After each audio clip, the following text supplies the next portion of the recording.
no importa su posgrado en clínico o quirúrgico. ¿Okay? A menos que sea algo extraordinariamente específico, usted va a necesitar de la anatomía del cuerpo. Si usted va a hacer otorrino, usted va a necesitar anatomía del cuerpo.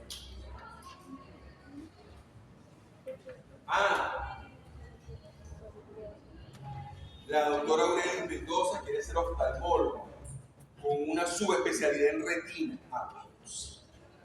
Ella no tocará el cuerpo. No hay problema. ¿Ok?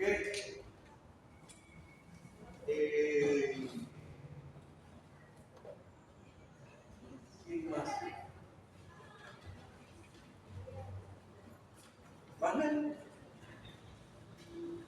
Pero si usted quiere ser internista, cardiólogo, intensivista, usted va a necesitar anatomía del cuerpo. No le quepa la menor duda. Usted va a tomar vías centrales, va a colocar catéteres, usted va a cualquier catéter. Si se van de Venezuela, algunos de ustedes, sobre todo si migran hacia el norte del continente, se encontrarán que en Estados Unidos y Canadá, y algunos otros países plenamente desarrollados, existe algo que se llama cirugía de trauma. ¿Sí? Cirugía de trauma lamentablemente no existe en Venezuela. Sería muy divertido. Porque cirugía de trauma es todas las emergencias, todas las emergencias quirúrgicas de cirugía, de traumatología, de vascular, de cirugía vascular, sin electivas. Es decir, usted es el cirujano que ya como en las películas. Así es, en malas condiciones generales, viene el municipio trasladado, un helicóptero. Lo apachurró un tren. Y entonces hay que estabilizar la pelvis porque tiene una fractura, hay que estabilizar el fémur porque tiene una fractura, pero como la fractura de fémur le generó una lesión de la arteria femoral.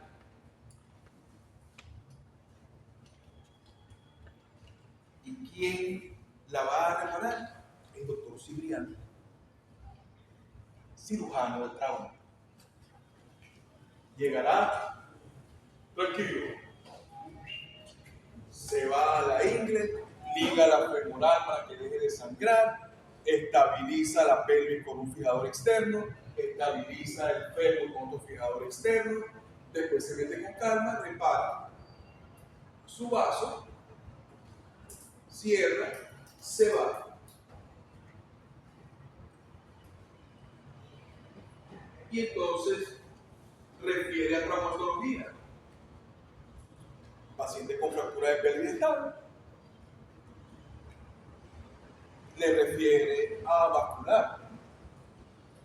Paciente con reparación de arteria femoral, que le colocamos un Fogarty, un catéter, que no era reparado, para que ellos, los cirujanos vasculares y los traumatólogos, con tiempo, en una cirugía electiva, hagan la síntesis definitiva de la pelvis, hagan la síntesis definitiva del fémur y hagan el bypass de la femoral. Los vasculares.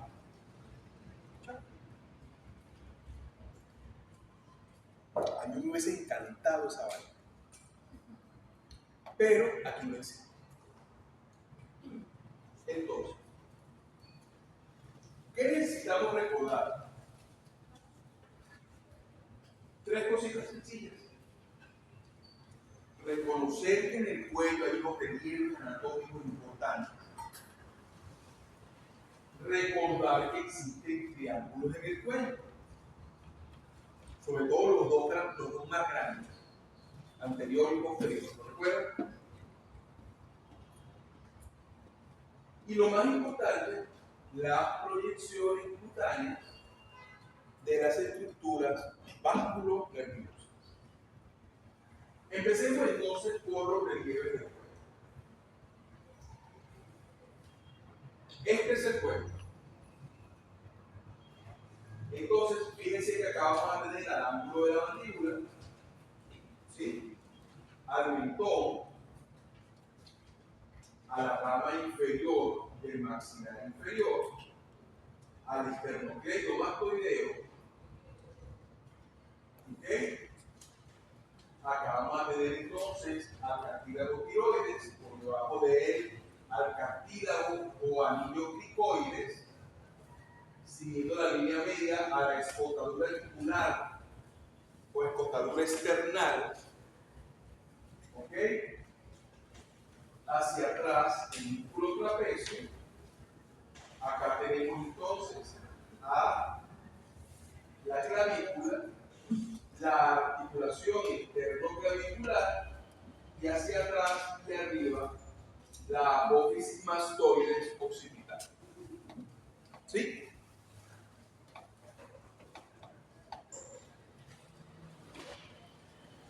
Recordar entonces que con esos relieves anatómicos, es decir, el ángulo inferior de la mandíbula, la línea media del cuello y el borde anterior del esternocleidomastoideo, vamos a delimitar todo lo que es el triángulo cervical anterior.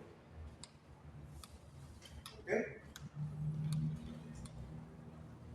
El triángulo cervical posterior va a estar entonces por el borde posterior del esternocleidomastoideo, el anterior del trapecio y la clavícula como base.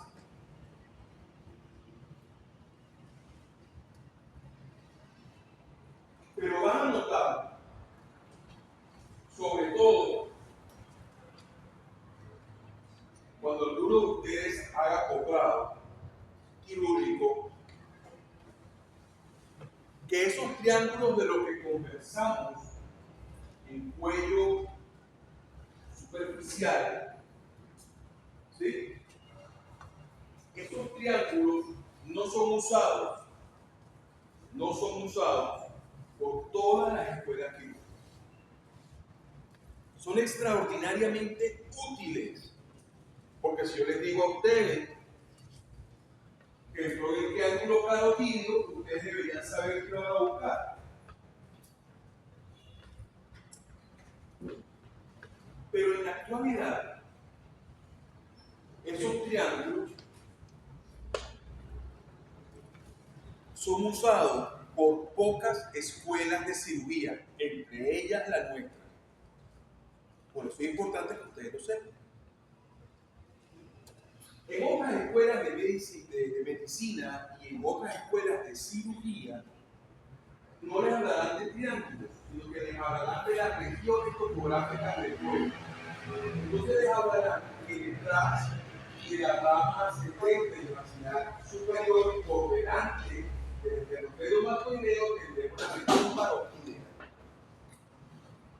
que por encima del hueso hioide tendremos una suprayoidea, por debajo una infrayoidea, que a nivel de la proyección del esternocleidomastoideo tendremos una región carotídea, y por encima de la clavícula, por delante del trapecio y por detrás del esternocleidomastoideo tendremos entonces una región supraclavicular. ¿Ok? En algunos posgrados de cirugía, esa va a ser la norma. Sin embargo, si salen de Venezuela, si estudian fuera del estado Lara, si se van hacia Caracas, se van a conseguir que la forma de estudiar el cuello va a ser a través de las zonas del cuello de Monro. Resultó ser, para hacer la clase un poquito más larga y no terminar en 10 minutos, resultó ser que durante la Segunda Guerra Mundial había una enorme cantidad de heridas en cuello y que no daba chance de repararlas en el campo de batalla. Así que notaron que algunas de ellas se podían aguantar al paciente. Pues, esperen, no hay que operarlo de urgencia. O que en otras zonas del cuello eran metas hermanas, porque el paciente está estable ahorita, pero se le va a inestabilizar en cualquier momento. ¿Ok? Y entonces crearon o se ubicaron topográficamente 3 zonas. ¿Sí? Una zona 1 que va por encima de la horquilla esternal y cara superior de la clavícula termina a nivel del cartílago cricoides. ¿Sí? Esa es la zona 1. ¿Qué es importante saber de la zona 1? Que ahí está la carótida común, las arterias vertebrales, las subclavias, está el orificio superior, el opérculo torácico, el superior del tórax, por tanto es la puerta de entrada al mediastino. Allí tengo la tiroides, tengo el plexo braquial, tengo al conducto torácico y la gran vena linfática, tengo una cantidad extraordinaria de estructuras importantes. Y las lesiones en zona 1 son de manejo quirúrgico muy delicado, porque en su gran mayoría van a necesitar que usted abra el tórax. Ya eso se lo dificulta. Lo bueno de estas lesiones o de las lesiones en zona 1 es que si el paciente está estable, usted se queda aquí. Usted decide, vamos a observar. Hagamos un eco Doppler. La doctora Aurelio Mendoza le dirá a la doctora Alejandra Hernández, imagenólogo: Aleja, tengo un paciente con un trauma penetrante en zona 1. Porfis. Necesito que me le hagas un Doppler de cuello, pero lo más importante, una angiotomografía. ¿Ok? A lo que dejaría, lo hace. Cuenta con eso. Y le va a dar chance a Aurelio a esperar que llegue el Doppler, a que Alejandra haga la angiotac, se la informe y le pase el resultado, y ella no tendrá ningún problema en esperar porque el paciente está estable. ¿Ok? Las heridas en zona 3 son todavía más difíciles de abordar. Son esas que están por encima del ángulo de la mandíbula y llegan hasta la base del cráneo.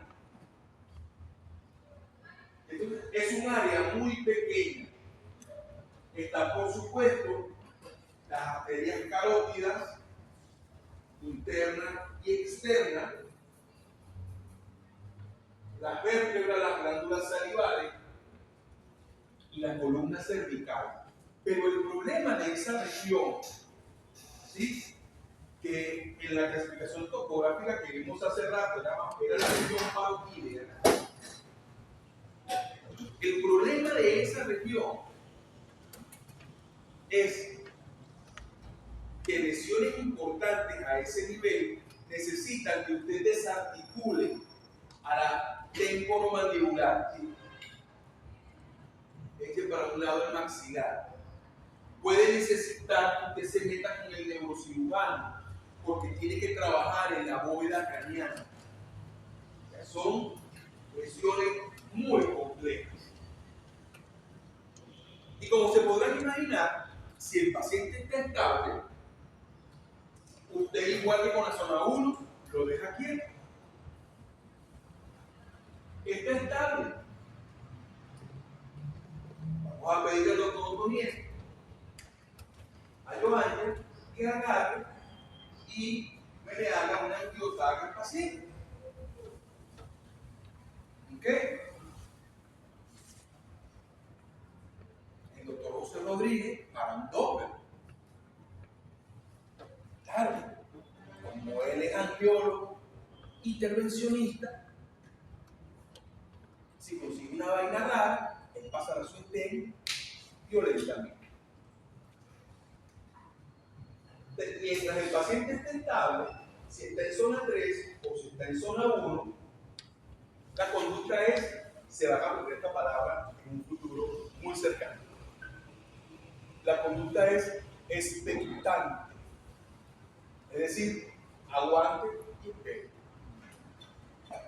Pero si es en zona 2, es decir, por debajo del borde inferior de la mandíbula, por encima del cartílago cricoides,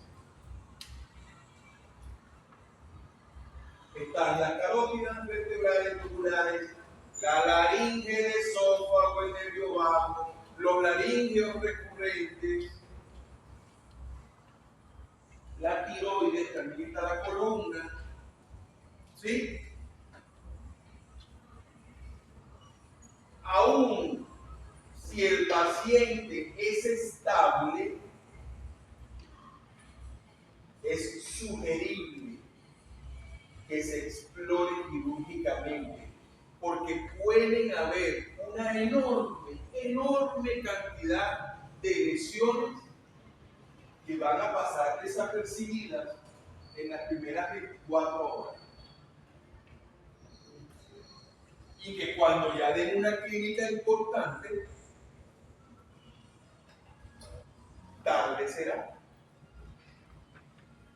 Entonces, cualquier herida en esta zona, zona 2,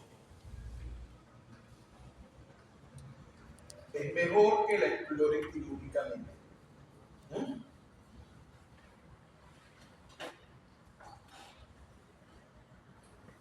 Lo mismo que les dije para miembro superior.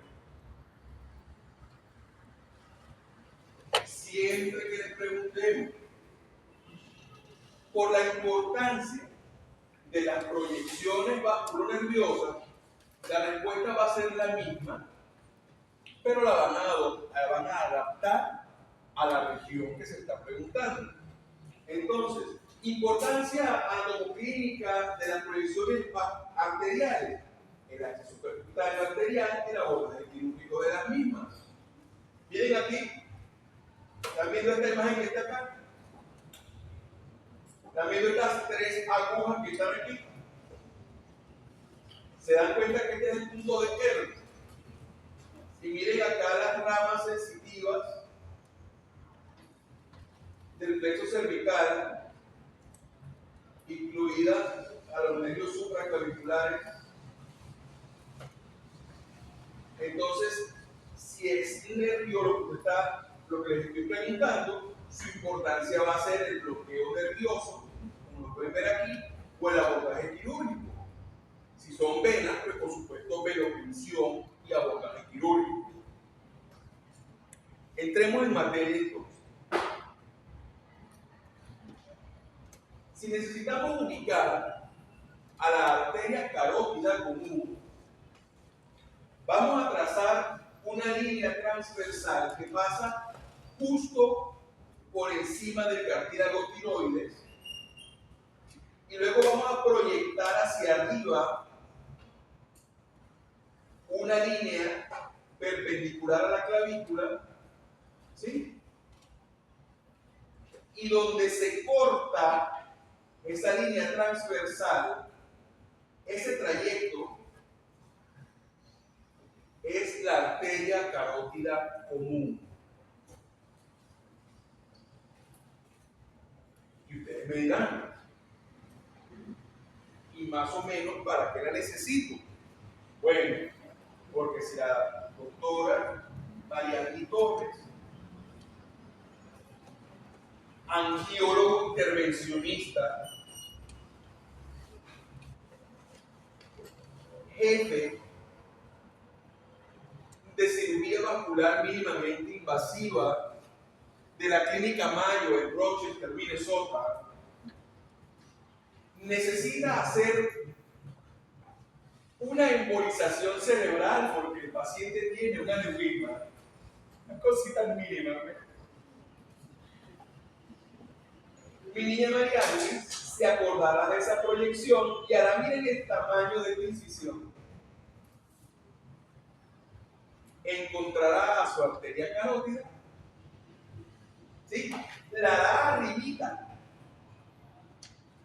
para ver la bifurcación entre carótida externa y carótida interna, y pasará un stent carotídeo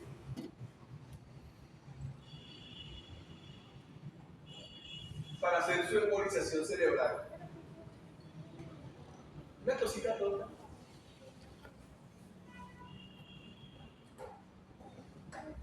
Si queremos proyectar la yugular interna, y ojo con esta de la yugular interna, porque esta proyección de la vena yugular interna al doctor Palencia le encanta preguntarla en el examen, diciendo de esta forma, en un dibujo, establezca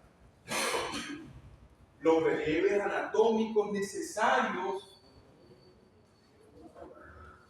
para proyectar el paquete vasculonervioso del cuello. ¿Lo recuerdan?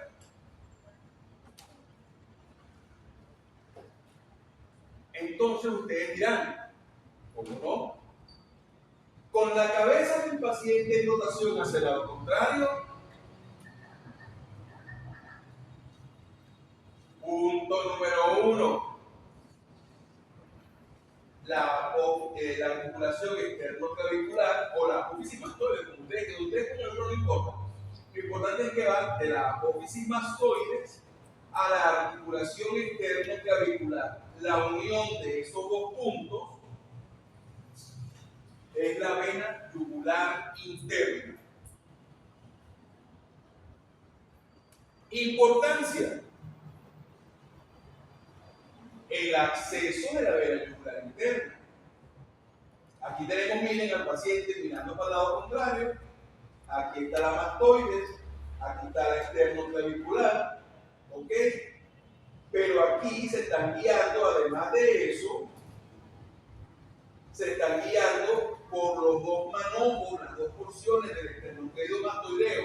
Se recuerdan que cuando vimos cuello profundo les comenté que había una dilatación a ese nivel. Que la yugular tenía dos ampollas, dos dilataciones, ¿sí? Una que estaba saliendo, la que estaba a nivel craneano, ¿sí? Cuando hablábamos de el orificio de salida de la yugular, ¿sí lo recuerdan? Que en ese orificio de la base del cráneo, por allí salía la yugular y salían los tres últimos pares craneales, ¿lo recuerdan? Tengo una memoria código, ¿se acuerdan de todo? Y la otra ampolla, la otra dilatación, estaba justo por detrás de los dos manojos o vientres del esternocleido mastoideo, y a ese nivel yo puedo hacer la punción de la vena yugular interna.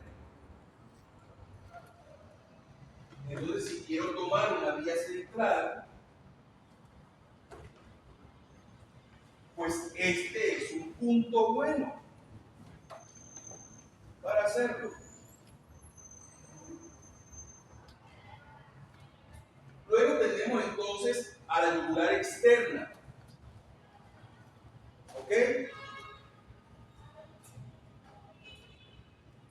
Va entonces del ángulo de la mandíbula al tercio medio de la clavícula.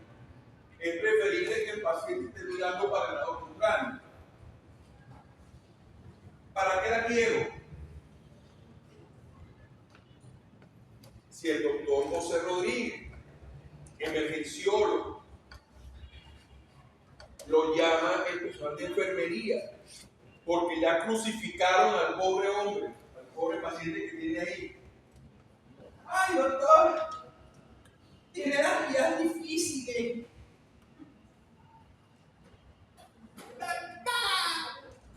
Tiene las vías difíciles. ¿Cómo hacemos con él? Hay que agarrarle una buena vía para pasarle los medicamentos. Pero es que teníamos unas estudiantes de la UNEFA que estaban aprendiendo a agarrar endovenosa y se le infiltraron todas. ¿Qué hacemos? A lo que les dirá Joséito, aquí la dice, ya le agarran el juguete.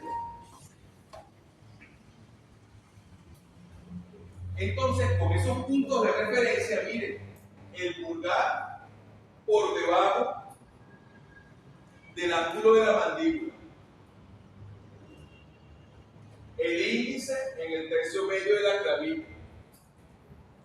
Y entonces el José le dirá a la enfermera que esté de emergencia, dice, hágale presión en el abdomen, hagamos maniobras de Valsalva. Es decir, aumentemos la presión de la cavidad para que se ingurgiten las venas. Y entonces, haciendo eso, brotará la yugular externa y entonces Joséito agarrará un hierro, la cateterizará y le dirá, ¿cómo que le dice? Que es algo sencillo. Pondrá su vía. Las enfermedades de Pedro ante el resto de la guardia le llevarán café, caramelo, dulcito. ¿Ok? Y él seguirá haciendo su guardia tranquilo de emergenciólogo allí en el Pineda.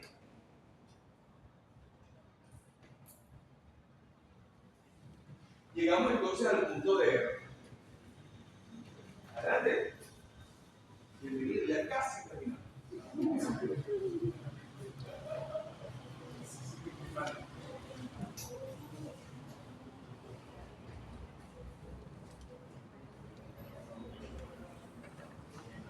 Las que más les preguntan son las heridas por arma de fuego o por arma blanca que comprometen a la carroza. Entonces, este es el primer método. Usted puede trazar una línea, ¿ok?, entre el ángulo de la mandíbula y la apófisis mastoides, y luego trazar una línea perpendicular desde el punto medio de esa línea y donde coincida con el borde posterior del esternocleidomastoideo en un adulto tamaño promedio normal. Es decir, cuando se habla de adultos promedios, se habla, médicamente hablando, de un hombre macho del sexo masculino independientemente de sus inclinaciones, de 1,75 m y 75 kilogramos. En un hombre de ese tamaño, aproximadamente 6 centímetros por debajo, coincidiendo con el borde posterior del esternocleidomastoideo, van a ubicar el punto de R. Ese es un método. El segundo método, el que a mí particularmente me agrada más, me parece más sencillo, usted agarra al paciente, traza una línea que vaya desde el ángulo de la mandíbula al borde posterior del esternocleidomastoideo, que es paralela al plano. ¿Okay? Luego, en el espesor del esternocleidomastoideo, usted toma el punto medio y traza una línea perpendicular, y en el momento que corte el borde posterior del esternocleidomastoideo, ese es el punto de R. Me parece más fácil que usted agarre, aquí está el ángulo de la mandíbula, aquí está el borde posterior del esternocleidomastoideo, este es el esternocleidomastoideo. Usted proyecte con el mismo dedito hacia abajo, ay, aquí está el borde, ahí.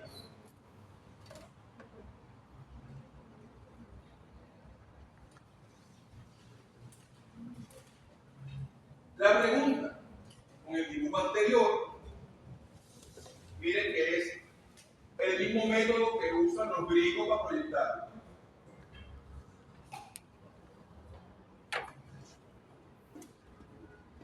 ¿Qué es el punto de R? Porque se lo van a preguntar. Entonces, el punto de R es el punto de emergencia de los nervios cervicales superficiales y de la emergencia a nivel del triángulo posterior del nervio accesorio espinal, que es el 11º partanal.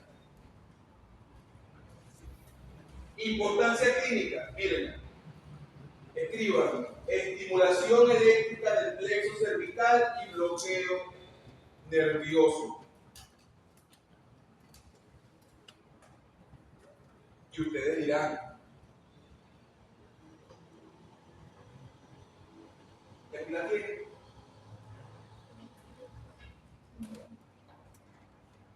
Ángulo de la mandíbula, esternocleidomastoideo, donde coincidió, ahí es el punto de R.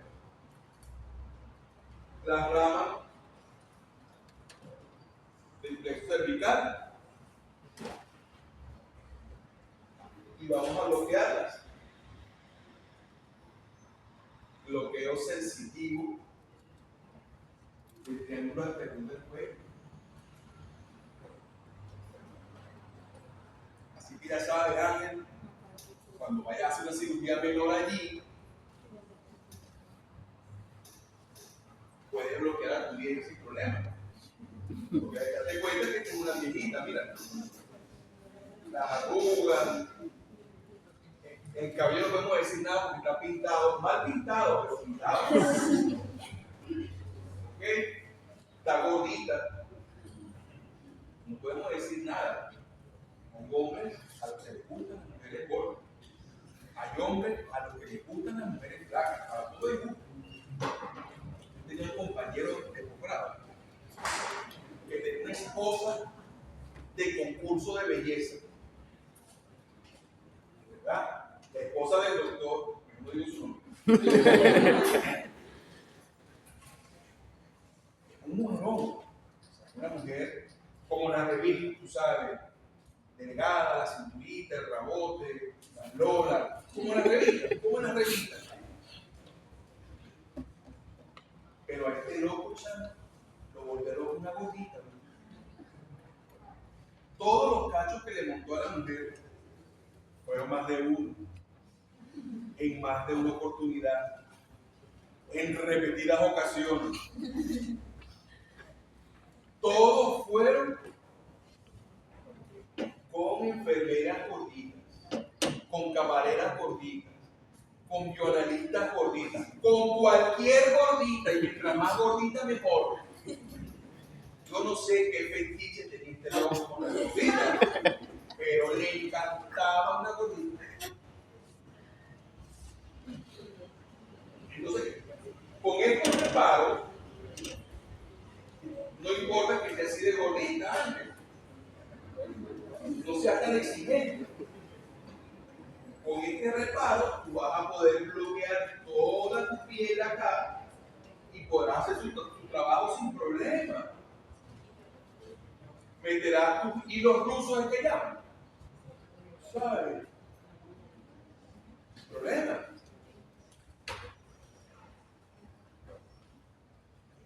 Ahora bien, si necesito proyectar al mismo gloso, ya ustedes saben que nació del mismo, salió del cráneo por el mismo orificio de la yugular, ¿sí? ¿Lo recuerdan?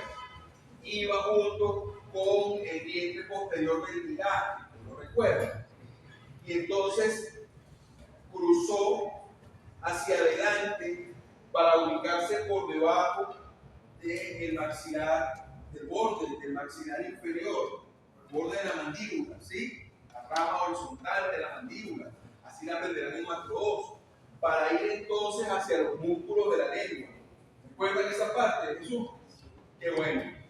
En cualquiera de esos puntos, alguno de ustedes quiera ayudar a los cirujanos maxilofaciales o hagan cirugía plástica, ¿ok? Y necesiten entonces abordar con el cirujano maxilofacial, o ustedes requieren hacer cirugía maxilofacial. La cirugía maxilofacial no es solamente el odontólogo. La cirugía maxilofacial no es la camuela.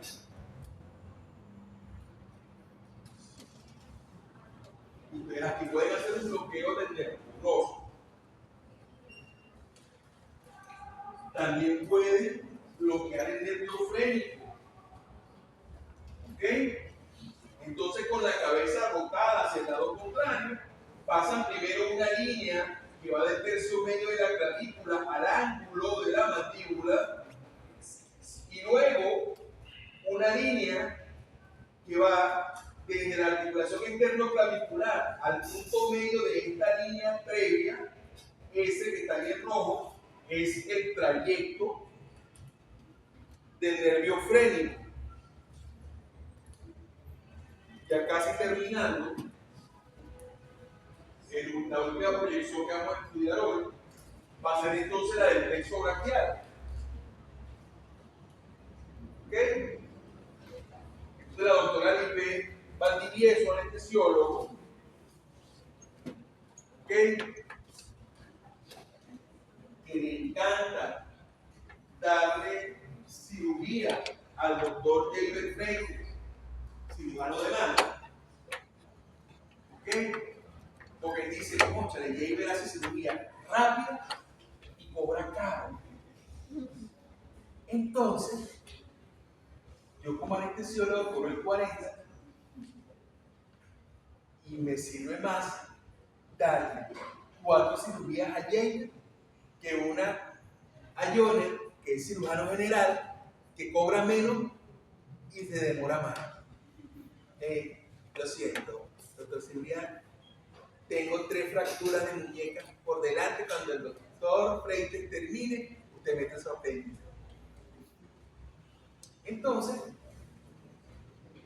el plexo braquial lo van a ubicar trazando una línea horizontal a nivel del cartílago cricoides, y lo hace coincidir con el borde posterior del esternocleidomastoideo. Luego, ese punto lo desciende hasta el tercio medio de la clavícula, y allí, entre los escalenos anterior y medio, van a conseguirse al plexo braquial. ¿Y qué hará la doctora? Ubica a su esternocleidomastoideo, su mandíbula, ya sabe que aquí están los escalenos anterior y medio, que allí está justo el plexo braquial, y miren, le duerme todo el brazo al doctor Freites para que pueda operar su muñeca, y le dirá, bueno, Freites, ahí tienes, papito, 1 hora para que hagas lo que quieras. Así que apúrate, porque es 1 hora. No le quiero poner un tubo a este paciente.